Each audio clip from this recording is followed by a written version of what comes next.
Hello friends, तो आज हम इस वीडियो में chapter 2 introduction to linear polynomial की एक्सरसाइज 2.2 कर रहे हैं। तो चलिए क्वेश्चन नंबर 1 पढ़ लेते हैं। Find the value of the linear polynomial. ये देखिए, ये एक्सप्रेशन दिया हुआ है। इसमें देखिए फर्स्ट पार्ट में क्या कहा गया है, x की वैल्यू 0 दी गई है। तो हमें क्या करना है, इस एक्सप्रेशन में x की वैल्यू पुट करनी है। तो हम लिख लेते हैं एक्सप्रेशन 5x - 3। तो क्या है, x की वैल्यू 0 दी हुई है, तो हम x की जगह पर क्या रखेंगे, 0 रखेंगे। ये -3 ऐसे रहेगा। ब्रैकेट के बाहर कोई साइन नहीं होता तो कौन सा होता है, मल्टीप्लाई। 5 को आप 0 से मल्टीप्लाई करो, 5 0 का 0 एंड -3 ऐसे आ जाएगा। तो इसका आंसर क्या हो जाएगा, -3।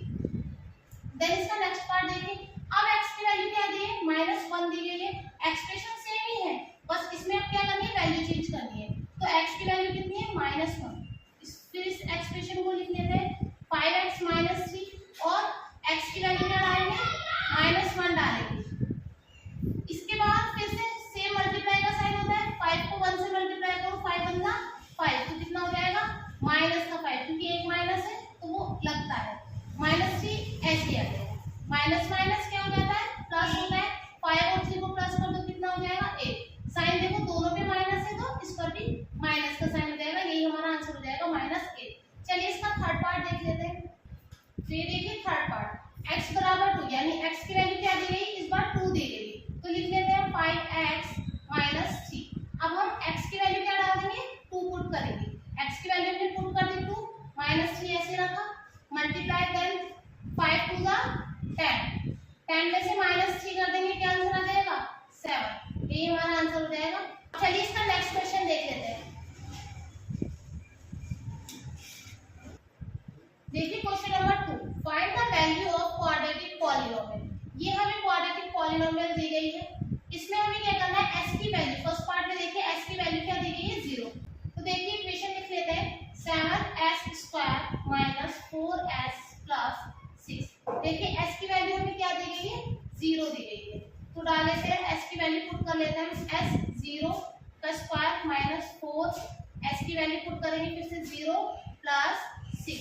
देखिए 0 का मतलब, इस स्क्वायर का मतलब क्या होता है, 0 को 2 बार मल्टीप्लाई करना है, मतलब 2 बार खोलना है।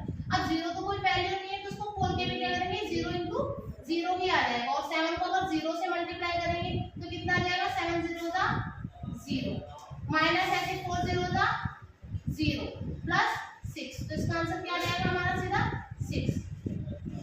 देखिए इसका सेकंड पार्ट, अब इसमें क्या दी गई है, s की वैल्यू -3 दी गई है। तो फिर से हम ये एक्सप्रेशन लिख लेते हैं 7s² - 4s + 6। 7 की जगह पर अब हम क्या करेंगे, s की जगह पर -3 वैल्यू पुट करेंगे।